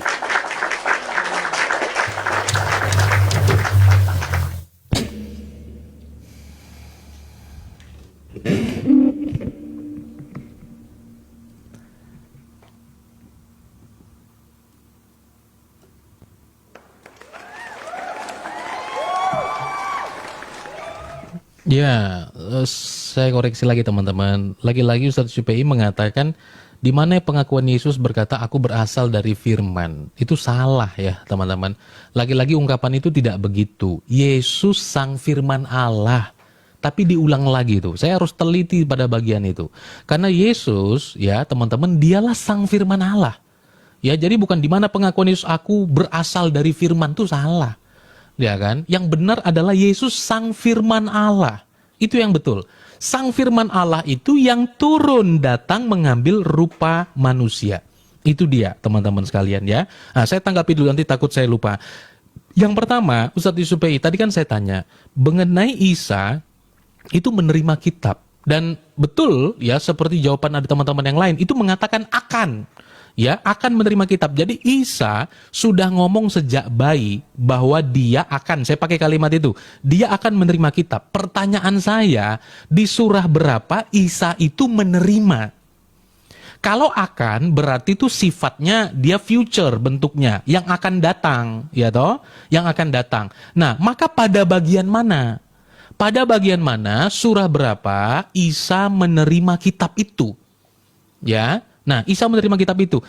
Itu di bagian mana? Itu dia tadi, teman-teman sekalian ya. Di bagian mana? Saya nanti kalau ke penyaliban nanti panjang sekali topik kita, ya. Nah, itu dia. Maka di bagian mana surah berapa Isa itu menerima kitab? Gitu kan? Nah, menerima kitab. Karena saya dari tadi mengatakan bahwa ini sebuah kisah yang seolah-olah ingin direkonstruksi ulang. Ya, teman-teman, tapi kurang tepat. Dimulai tadi dari silsilah saya jelaskan teman-teman sekalian ya, dari silsilah kenapa Imron dan sebagainya ya, itu juga kan alasan bukan alasan keyahudian itu ya. Tadi dikatakan Daud, mengapa dia juga dikatakan itu dari suku Yehuda. Suku Yehuda itu suku bangsa Israel ya. Nah, maka dari jalur itu juga disebutkan silsilah itu Yesus dari suku Yehuda. Ya, dari suku Yehuda. Nah, sementara Imron tadi itu seperti apa? Ya, itu dari sukunya atau tidak? Ya, maka nanti akan kembali kepada penjelasan bahwa oh, ini kan atau seperti apa gitu teman-teman ya. Saya nggak tahu. Nah, itu tadi pertama bahwa mengenai kitabnya ya, di surah berapa dalam Al-Qur'an Isa menerima kitab. Ya, yang namanya kitab Injil menurut keyakinan teman-teman. Ya, seperti itu. Dan tadi misalnya dikomparasi nih, saya mohon izin menyampaikan ya, ketika tadi Ustadz Pei mengatakan bahwa yang melihatnya juga ada Aisyah, misalnya begitu. Ya, tapi apakah ini nyambung atau tidak? Saya hanya mau menyampaikan misalnya di dalam sebuah riwayat dikatakan dalam Sahih Bukhari nomor 4414. Di sana saya bacakan riwayatnya saja misalnya ya supaya tidak panjang-panjang. Aisyah berkata bahwa saya tidak melihat Robmu kecuali sangat cepat memenuhi keinginan Anda. Atau terjemahan lain mengatakan memenuhi hawa nafsumu atau keinginanmu. Ya, teman-teman, karena konteksnya di situ berbicara bahwa beliau itu boleh bersama dengan siapa saja, wanita pun mau menyerahkan diri juga boleh. Lalu kemudian respon daripada Aisyah, istri Nabi Bang Yusuf, ya mengatakan, aku tidak pernah lihat Robmu kecuali sibuk atau cepat memenuhi keinginanmu. Nah, itu disampaikan. Apakah itu tadi berbicara tentang wahyu juga atau tidak? Itu kalau mau dibandingkan teman-teman sekalian ya. Nah, kemudian tadi berbicara juga mengenai ungkapan masih ya teman-teman, Yohanes juga begitu. Ya, Yesus dikatakan segala firman yang kau berikan kepadaku telah aku sampaikan kepada mereka. Terus yang Ustadz tanya bahwa kapan, detik berapa, jam berapa, ya saya kira itu pertanyaan yang tidak relevan teman-teman sekalian. Jadi kalau kita menyampaikan pertanyaan, ya itu kronologisnya, ya tentu saja itu tidak bisa kita jelaskan. Kalau kita balik juga nggak akan bisa dijelaskan itu, ya. Tapi yang bisa kita sampaikan adalah bahwa tidak ada yang lebih tepat, tidak ada yang lebih tepat kecuali percaya kepada Injil Yohanes, ya. Karena ini muridnya. Bagaimana mungkin ya ada satu kitab menerangkan sesuatu yang ratu dia gitu loh. Jadi itu jelas tidak bisa. Dan Rasul Yohanes baik manuskripnya maupun pribadinya adalah orang yang berjumpa dengan Yesus. Tadi saya sudah jelaskan di dalam Yohanes pasalnya yang terakhir itu. Ya, teman-teman boleh lihat. Masih banyak yang disampaikan oleh Tuhan Yesus kepada mereka, kepada Rasul Yohanes. Tapi kalau semuanya itu mau ditulis, ya tidak cukup. Ya, maka kita percaya ya bahwa pengilhaman Allah kepada Yohanes itu benar. tidak ada cara lain. Seperti itu. Ada seru juga ya.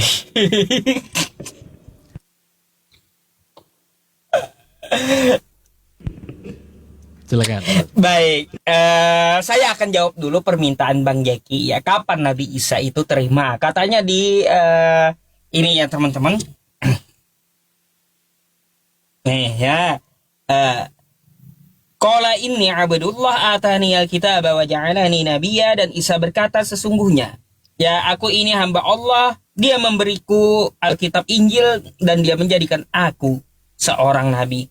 Di sini dapat kita lihat ini adalah fi'il madhi ya teman-teman, di masa lampau telah terjadi. Kalau mudhari'nya ya ja'alni, kan kayak gitu. Jadi wa ja'alani itu ya adalah fi'il madhi yang udah dinubuatkan Nabi Isa dia akan diberikan kitab Injil. Jadi kapan gitu kitab Injilnya diterima? Anda silakan ke dalam surah Al-Maidah ayat 46. Ya.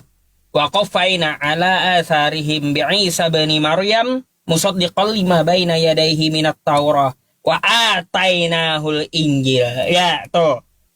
Dan kami iringkan jejak mereka nabi-nabi Bani Israel dengan Isa putra Maryam, membenarkan kitab sebelumnya yaitu Taurat, dan kami telah memberikannya kitab Injil sedang di dalamnya ada petunjuk. Kapan diberikan kepada Isa putra Maryam? Yaitu ketika ya setelah berlalu masa Taurat. Jadi waktu dia diutus, waktu dia akan menjadi nabi. Injil itu pula perlu Anda ketahui di Al-Maidah ayat 68 bukan gedebuk buku. Injil itu adalah ajaran.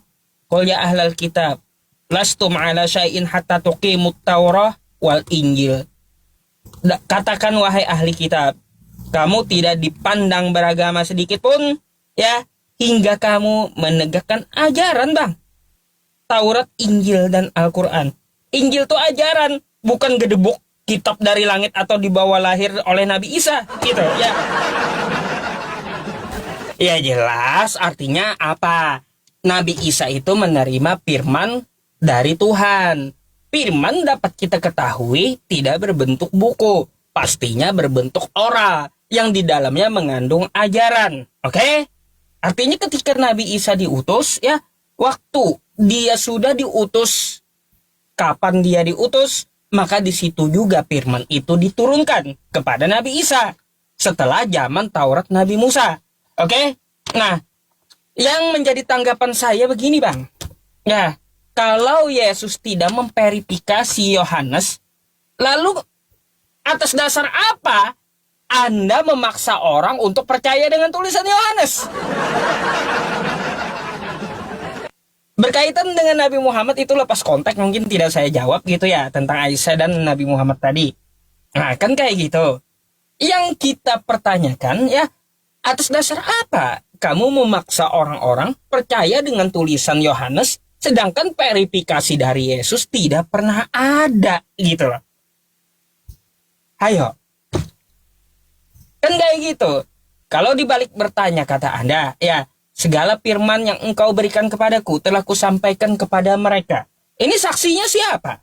Yesus terima firman. Itu lagi. Saya heran aja di situ teman-teman. Firman terima firman jadinya. Firman Yesus yang firman yang jadi manusia terima firman pula. Firman terima firman kan jadinya di situ. Nah terus juga ya tanggapan saya tentang masalah penjelasan Anda masalah surga. Tadi saya belum dapat jawaban yang rinci. Tuhan Anda berada di mana? Ya ketika surga itu belum dia ciptakan. Itu belum Anda rincikan kepada saya. Jadi itulah. Satu lagi. Saya akan jelaskan setelah ini aja ya. Kayaknya 40 detik nggak sampai gitu. Ada permasalahan tentang masalah Wahyu 1 nomor 8 tadi. Ya, Wahyu 1 nomor 8 di situ kata Bang Jeki bahwa Yesus adalah Alfa dan Omega. Saya akan bahas itu dan akan tuntut Bang Jeki ya perkataan yang spesifik gitu. Tapi setelah ini saja. Saya harap saya lihat ya juga dulu bagaimana tanggapannya dan bagaimana jawabannya, atas dasar apa ya Anda memaksa orang-orang untuk percaya kepada tulisan Yohanes yang bukan ajaran Yesus dan tidak ada verifikasi dari Yesus. Silakan dijawab.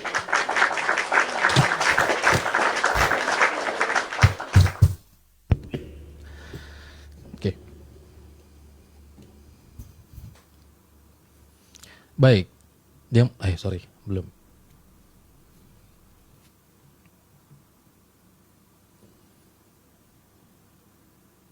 Bentar ya, teman-teman. Oke. Baik. Tadi kan pertanyaan saya yang pertama ya, bagaimana Ustadz Yusuf PI menyatakan bahwa Injil sekarang menjadi ajaran, bukan kitab lagi Ustadz, atau bagaimana? Gitu ya. Nah, karena di dalam surah Maryam 30 yang Ustadz Yusuf PI juga sendiri sampaikan ya pada mula itu tadi yang di awal ya, di dalam bahasa Arabnya saya kira Ustadz Yusuf PI lebih tahu ya, dalam bahasa Arabnya disebut itu kitab apa bukan tuh Ustadz ya. Nah, disebutkan bahwa itu kitabah. Nah, lalu kemudian yang diterima jadi ajaran. Jadi sebenarnya kitab apa ajaran nih? Ya kan? Nanti dibilang lagi kitab berisi ajaran. Nah, jadi sebenarnya yang mana? Pengakuan dia sejak bayi ya.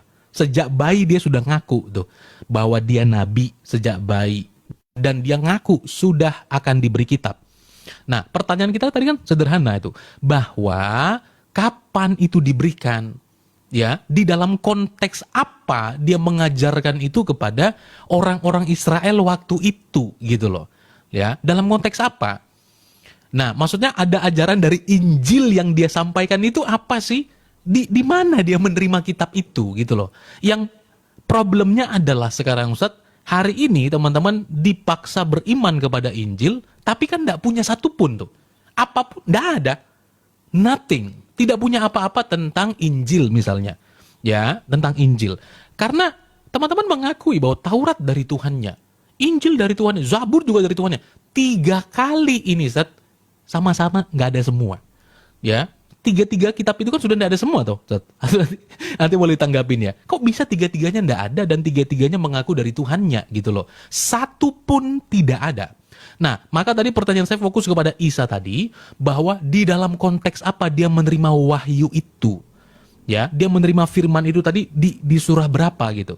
Karena yang Ustaz tadi sampaikan itu ajaran, sementara pengakuan Isa adalah kitab. Gitu loh, ya, adalah kitab. Nah, itu tadi saya minta ditanggapi teman-teman ya.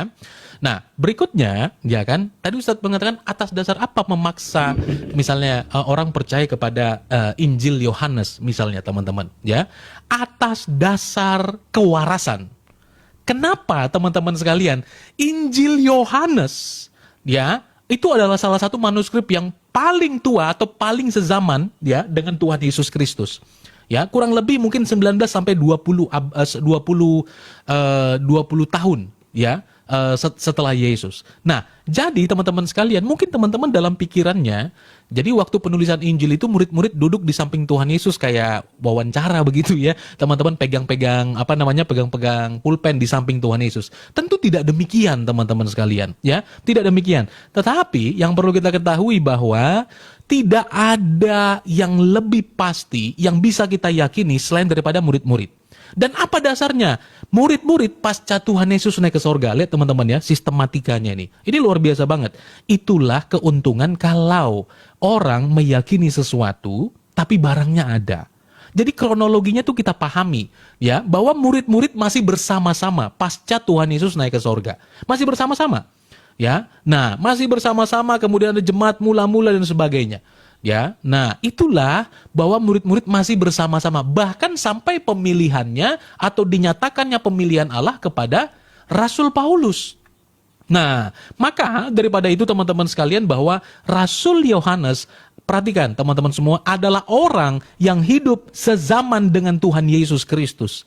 Pengilhaman Allah kepada rasulnya ya, itu bukan pendiktean seperti yang teman-teman ketahui, tidak gitu ya. Nah, kemudian tadi mengenai firman, menerima firman misalnya gitu. Nah, itu problem teks juga gitu ya. Tadi Ustadz Yusuf PI di dalam kemampuannya menjelaskan bahasa Arab ya, teman-teman, tapi tadi lost tuh. Yang pertama kitabah itu tadi ya, teman-teman ya.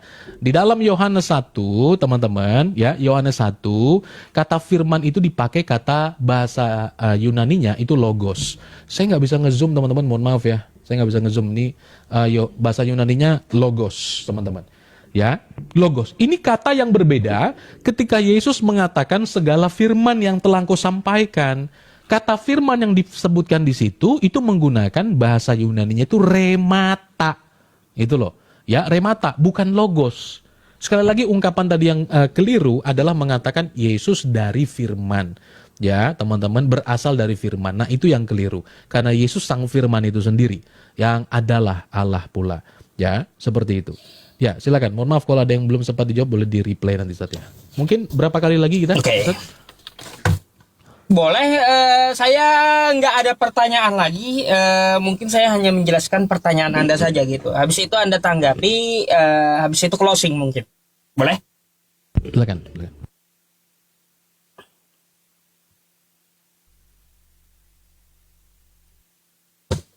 Oke, ya teman-teman, saya tidak akan bertanya lagi ke Bang Jeki, ya tinggal Anda aja menilai jawaban dia. Tetapi saya masih berkewajiban karena tuntutan masalah Injil tadi. Kata Bang Jeki di situ, ya dikatakan kosakata kitab. Katanya kitab itu, ya pastilah kita tahu bentuknya buku. Gak tentu Bang Jeki.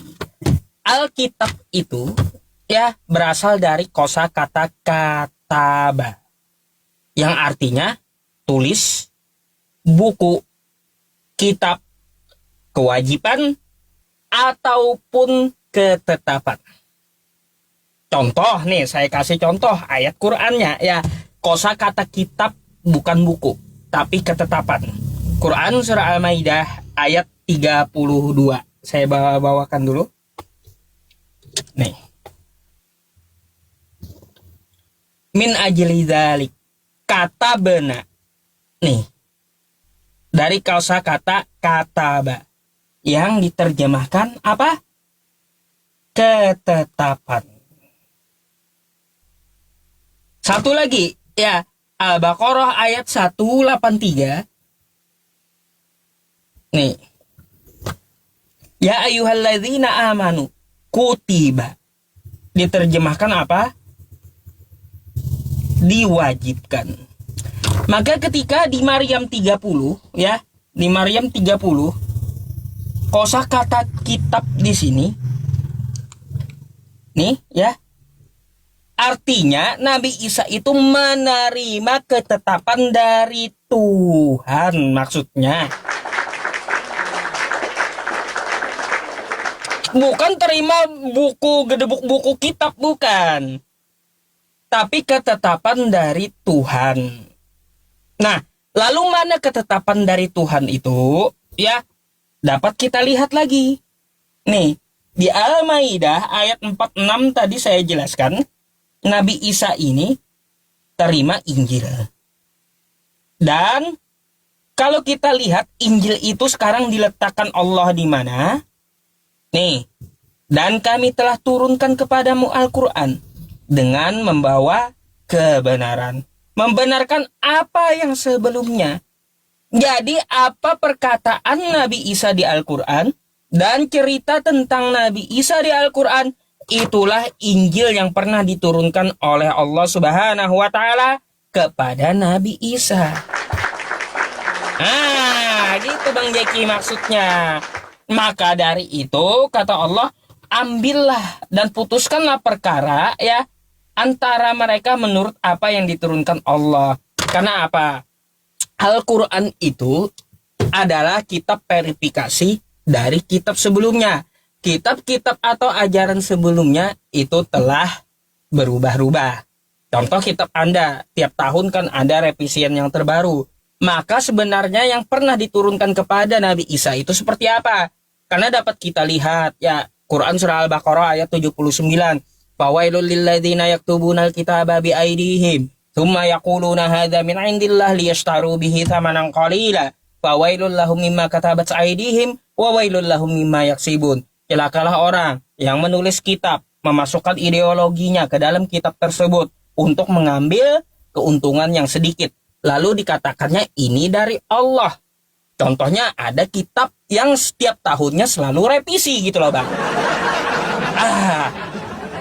Untuk apa direvisi? Mengambil keuntungan yang sedikit. Lalu dikatakan ini kitab dari Allah. Firman Tuhan bisa direvisi manusia.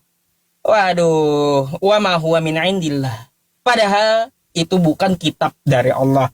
Makanya Allah simpan bagaimana ajaran Nabi Isa yang sebenarnya. Inna hadza la fis suhufil ula. Al-Quran ini adalah kitab yang utama. Silahkan Anda lihat Al-Quran.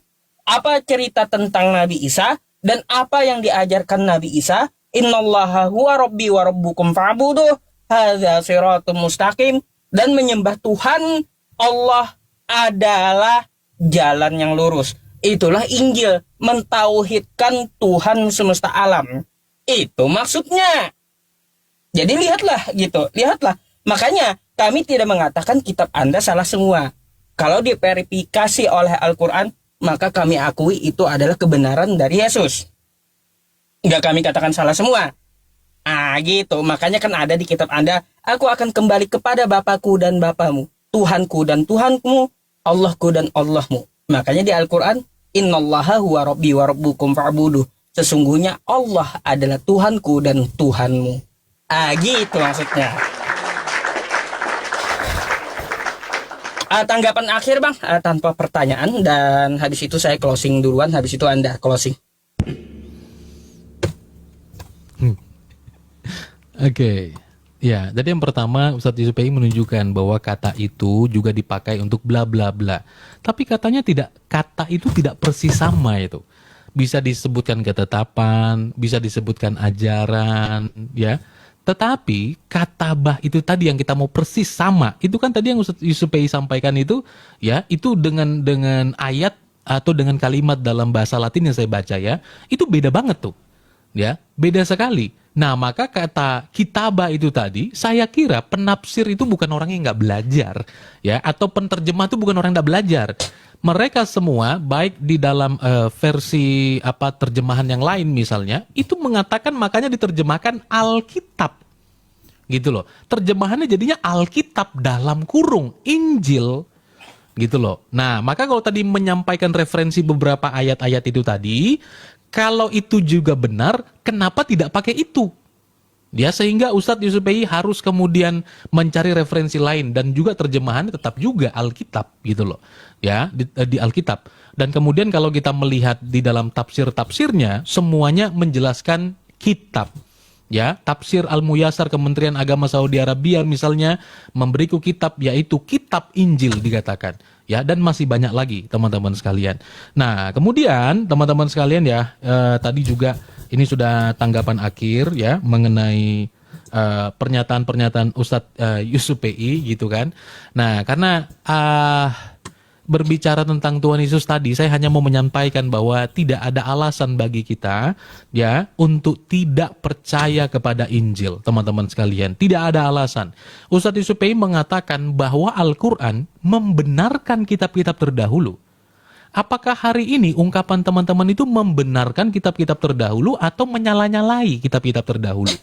Ya, nah kenapa? Kalau teman-teman kita mau meletakkan itu ya kepada sesuatu yang sangat logis, kita mau menyatakan sesuatu itu saya yang membenarkannya, yang dibenarkan itu mana barangnya?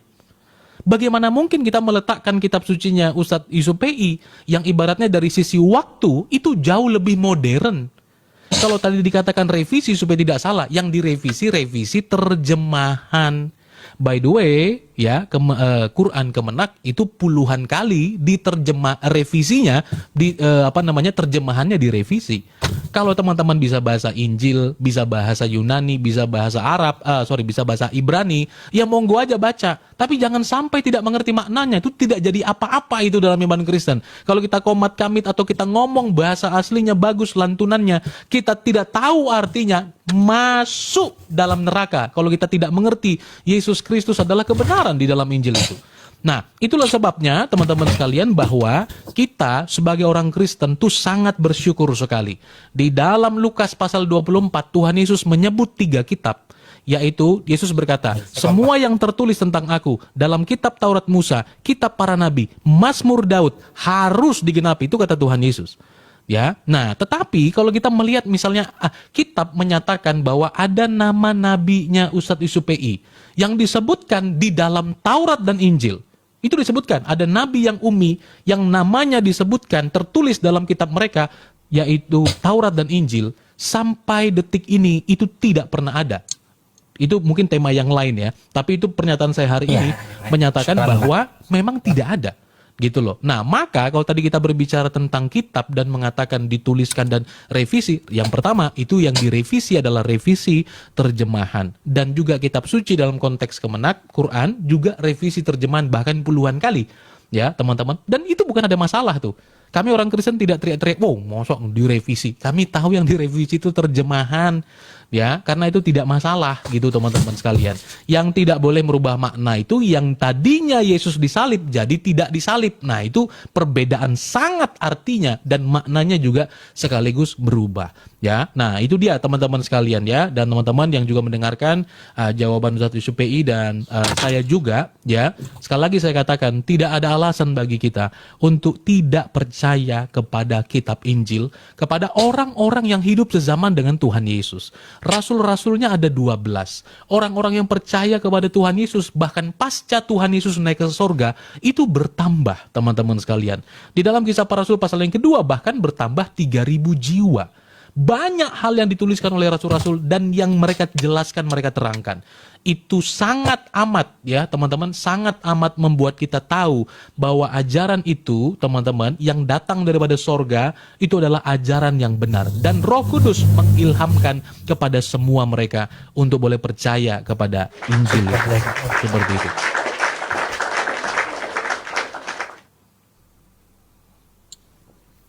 Oke, Baik. kita penutup Closing, ya berarti ya. Silakan, Bang. Oke, terima Bang Jeki. Ini closing akhir dari saya, tapi sebelum itu Bang Jeki ya bisa tolong diperhatikan dulu closingnya ya, tentang permasalahan kosakata kitab yang Anda permasalahkan. Kosakata Alkitab tadi ya, itu artinya menulis Bang, bukan sebuah buku. Makanya dia di dalam bahasa Arab itu ada namanya perubahan bentuk atau makna. Makanya nih bisa berubah-ubah. Kataba yaktubu kitabatan fahuwa katibun wa dzaka maktubun uktub la taktub maktabun miktabun. Nah, jadi seperti itu. Jadi ada kosakata kataba yang dipakai kepada Nabi Isa tadi itu artinya menulis. Apa yang dituliskan? Yang dituliskan itu adalah ketetapan dari Tuhan. Jadi ada kosakata Alkitab kayak gini, seperti yang Anda permasalahkan di kosakata Alkitab, Alkitabun di Maryam 30. Ini asal kosakatanya tulis. Ini ada kosakata al, ini adalah isim ma'rifah dalam bahasa Arab. Kalau kita bahasa Inggris kan itu sebuah kekhususan. Bahasa Inggris ada white house, rumah putih. Ada the white house. The white house, gedung putih. Kan kayak gitu. Bedanya seperti itu. Kosakata the itu menandakan kekhususan, sama kosakata al di bahasa Arab. Nah, gitu. Jadi yang namanya Alkitab adalah firman Tuhan yang tertulis yang diturunkan kepada Nabi Isa, bukan kepada nabi lainnya. Dan tidak ada firman yang lainnya yang diturunkan kepada Nabi Isa. Makanya dalam kurung Injil sebutannya. Gitu. Karena yang kita kenal itu adalah Injil. Jadi yang diturunkan itu bukan buku, tapi ketetapan dari Tuhan kepada khusus Nabi Isa. Maksudnya Alkitab itu. Itu tata bahasa Arab di dalam Al-Quran. Terus ya Bang Jeki, saya hanya membawakan sebuah ayat sebagai perenungan kita. Teman-teman yang Muslim dan Kristen, silahkan Anda ya menyimak ayat yang saya bawa ini. Mari kita merenung sedikit ya. Nih, dalam Quran surah Ali Imran ayat 78 ya. Qala Allah Ta'ala ya a'udzubillahi minasyaitonirrajim. wa inna minhum lafariqan yalwuna alsinatahum bil kitab litahsabuhu minal kitab wa ma huwa minal kitab wa yaquluna huwa min indillah wa ma huwa min indillah wa yaquluna 'ala Allahil kadziba wa hum ya'lamun. Apa terjemahnya?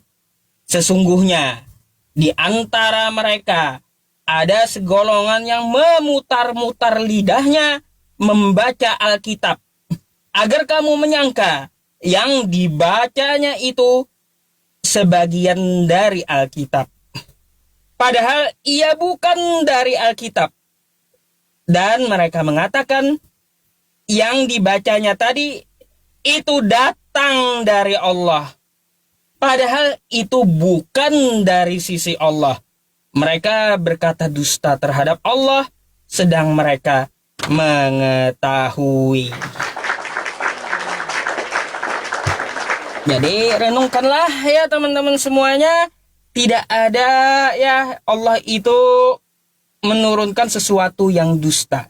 Tetapi ada golongan manusia yang membaca kitab, syukron, yang membaca kitab agar kita menyangka bahwa itu adalah Alkitab, padahal itu bukan Alkitab.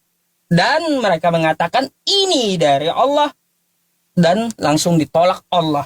Wa ma huwa min indillah, padahal itu bukan dari Allah. Mereka hanya berdusta terhadap Allah gitu ya. Na'udzubillahi min dzalik. Jadi seperti itu sebagai renungan kita. Maka dari itu teman-teman, jika ingin melihat Injil atau ajaran para nabi terdahulu, maka lihatlah Al-Quran. Inna hadza lafis suhufil ula. Sesungguhnya Al-Quran ini adalah kitab yang sangat utama gitu. Suhufi Ibrahim wa Musa, yang di dalamnya sudah tercantum ada suhuf-suhuf pengajaran dari Abraham dulu sampai Nabi Musa sampai Nabi Isa. Maka dari itu ya teman-teman, shadaqallahul azim, maha benar Allah dengan segala firman-Nya. Dan terima kasih untuk Bang Jeki ya atas diskusinya malam hari ini. Saya mohon maaf kalau ada kekurangan penyampaian, kosakata yang menyinggung ya. Dan semoga diskusi ini menjadi penambah wawasan dan bahan berpikir untuk kita semuanya. Terima kasih.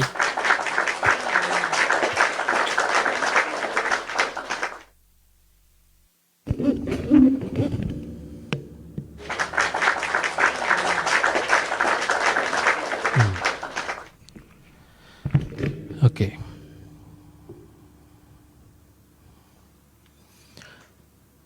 Baik. Teman-teman sekalian, sekali lagi terima kasih untuk Ustadz Syupe'i ya dan waktunya. Kita bersyukur teman-teman sekalian bahwa kita adalah orang percaya. Yang dimana bahwa kita percaya Tuhan itu setia kepada firman-Nya. Dan apa yang difirmankannya itu pasti terjadi. Dan Sang Firman akan melakukannya dan tidak mungkin gagal. Itu seperti apa yang dikatakan oleh firman Tuhan. Ya, dan firman yang keluar dari mulut Tuhan akan mengerjakan dan tidak mungkin gagal. Nah, teman-teman sekalian terkasih dalam Tuhan Yesus Kristus, bahwa kita percaya Allah juga tidak gagal. Dia menjaga firman-Nya. Jadi orang Kristen, kita sebagai orang percaya, kita tidak boleh percaya kepada sesuatu yang dipaksa untuk meyakininya, tetapi kita tidak memilikinya.